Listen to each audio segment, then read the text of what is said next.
Contract marriage भाग 41 अ signature of love. मागील भागात. Now the last deal is go to the owner of golden ray of company, mister Rayat Deshmukh. डोक्यात विचार येत होता तोच त्याचं नाव त्याच्या कानात घुमलं. टाळ्यांचा मोठा कडकडाट त्याच्या कानावर आला. जॉन आणि ध्रुवने आनंदाने एकमेकांना मिठी मारली आणि जाग्यावरून उठून ते स्टेजवरील रयतला पाहत होते. रयत वाऱ्याच्या वेगाने स्टेजवर गेला.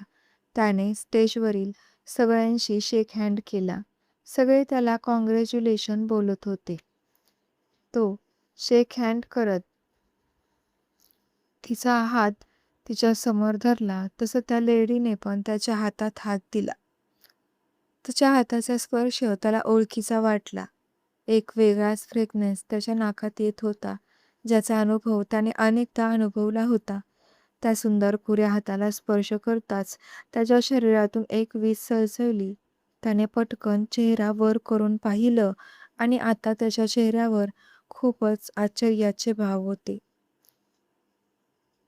कारण समोर उभा असणारी ती लेडी खरंच ईशा होती.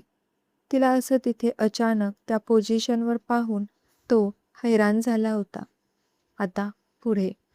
कॉंग्रॅच्युलेशन मिस्टर रयत देशमुख, ती अनोळखी नजरेने हसून म्हणाली. आज तिचा ओरा वेगळाच होता. थँक त्याने तिच्याकडे पाहिलं तसं तिने त्याच्याकडे लगेच दुर्लक्ष केलं. रयत शोक होऊन तिला पाहत होता. ती मात्र मस्त हसून सगळ्यांना लूक देऊन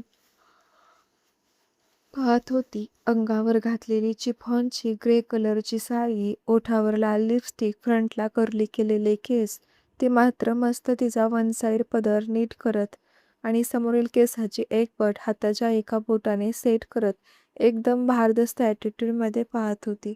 रयत स्टेजवरून खाली आला तसं जॉन आणि ध्रुव पळतच त्याच्याजवळ गेले आणि दोघांनीही त्याच्या गळ्यात एक मोठा फुलांचा हार घातला.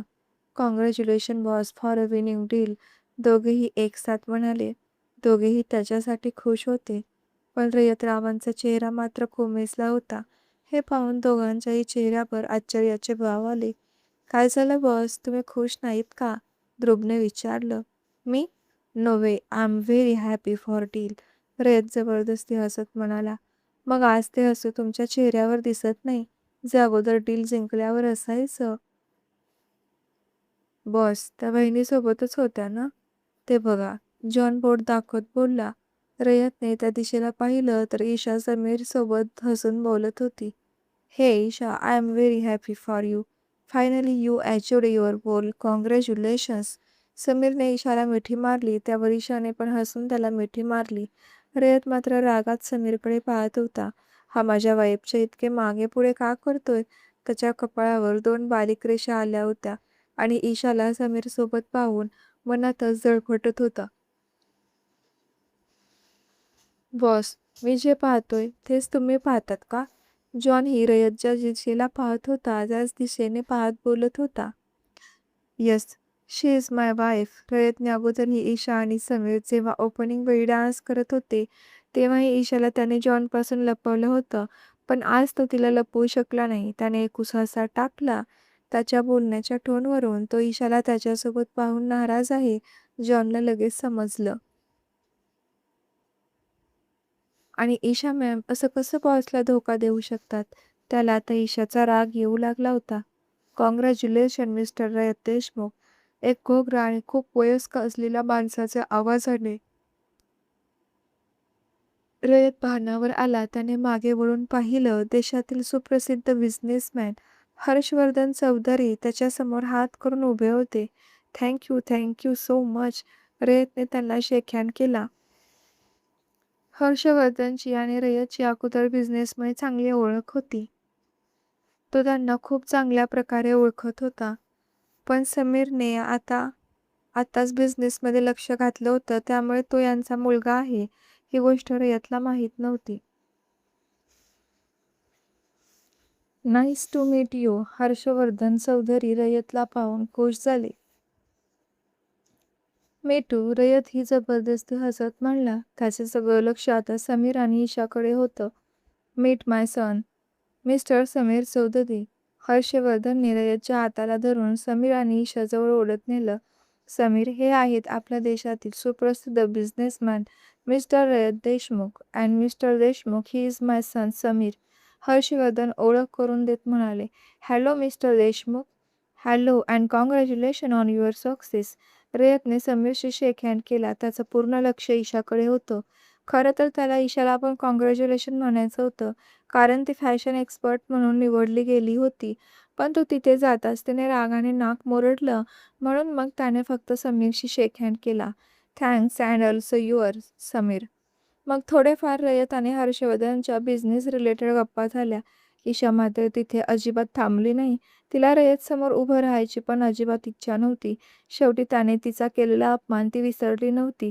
ती अजूनही त्या दिवशीपासून नाराज आहे, हे रयतच्या लक्षात येत होतं. त्याने या गोष्टीवर तिच्याशी बोलायचं ठरवलं. एक्सक्यूज मी सर, मला आता निघायला हवं, ईशा मुद्दाम म्हणाली. ती निघणार एवढ्यात जॉन तिथे धावत आला. Boss, boss. जॉन बराच धावला होता, त्यामुळे त्याचा आवाज कतरत होता. रयतने जॉनकडे पाहिलं. What happened ray John? एवढं धावत कशाला आलास? बॉस, न्यूजच तशी आहे, जॉन आनंदाने म्हणाला. व्हॉट? रयत गोंधळून. Boss, Souza is back. जॉनचे शब्द ईशाच्या कानावर पडले आणि ती पुढे न जाता तिथेच थांबली. व्हॉट? काय म्हणतोस? Suja is back? रयतला जॉनच्या बोलण्यावर विश्वास बसला नाही. Yes boss. Suja ma'am. Suja ma'am तुम्हाला सोडून ऑस्ट्रेलियाला गेल्या नाहीत. इव्हन त्या तुम्हाला सोडून कुठेही जाणार नाहीत. नेहमी आपल्यासोबत काम करायला तयार आहेत. जॉन एक्साइटमेंटमध्ये बोलत होता. Who is Suja? समीरने प्रश्न केला. त्यानं जॉनचं बोलणं ऐकलं होतं. Suja is my business partner, my company's model. She is very talented and beautiful girl.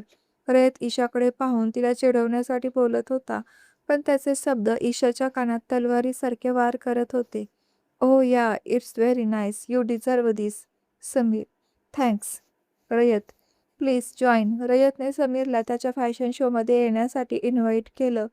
रयतने Sameer आणि हर्षवर्धन बरोबर आणखी काही त्याच्या ओळखीच्या तिथे आलेल्या गेस्टला त्याच्या फॅशन शोचे कार्ड दिलं आणि तो आता घरी जाण्यासाठी ईशाला शोधत होता, पण ती त्याला दिसत नव्हती. बॉस. जॉनने ईशाला पाहिलं आणि त्याने त्या दिशेला बोट केलं. रयतने ईशाला पाहिलं आणि तो धावत त्या सेक्शनकडे गेला. इकडे ईशा ड्रिंक काउंटरवर गेली होती. तिला रयतचे ते शब्द पुन्हा आठवत होते. तिचं डोकं दुखत होतं, म्हणून तिने आज ड्रिंक केलं होतं. कितीही केलं तरी ती त्याच्या तोंडून सुजाची तारीफ फसवू शकत नव्हती. तिचं रयतवर प्रेम होतं आणि हीच गोष्ट आठवून आठवून ती ड्रिंकचे ग्लासवर ग्लास घेत होती. Give me one more. तिने शेवटचा ग्लास संपवला आणि अजून एक ग्लास मागत होती. मॅम, तुम्ही ऑलरेडी खूप पिला आहात, त्यामुळे तुम्ही आणखी नाही घेऊ शकत. तो वेटर तिला समजावण्याचा प्रयत्न करत होता, पण ईशाला आता खूप चढली होती. तिचं त्याच्या बोलण्याकडे अजिबात लक्ष नव्हतं. ए शू, आवाज करू नको. कोणाला माहीत नाही झालं पाहिजे की मी ड्रिंक केला आहे, ती नशेत म्हणाली. तिला पूर्ण चढली असल्यामुळे तिचे पाय लडखडत होते, त्यामुळे तिचा तोल जात होता. रयत तिथे पोहोचला आणि त्याने तिला तिच्या कमरेत हात घालून सावरलं. सर, आता तुम्ही समजवा मॅमना, मघापासून हट्ट करत आहेत, तो बॉय बोलला. ए शू, मी बॉस आहे इथं, समजलं? माझं ऐकायचं हां. ईशा त्याला नशेत दाब देत होती. रयतला मात्र तिचं बोलणं ऐकून हसू येत होतं, पण त्याने कंट्रोल केलं होतं. सर प्लीज, तो बॉय आता रयतला रिक्वेस्ट करत बोलला. त्याने डोळ्यांनीच त्याला इशारा केला, तसं तो गप्पा बसला. ईशा, चल, आपल्याला घरी जायला हवं. रयत तिला तेथून बाजूला करत बोलला. No, I want one more. मला ते औषध पाहिजे. ईशाला नशेत समजत नव्हतं की ती बियर आहे.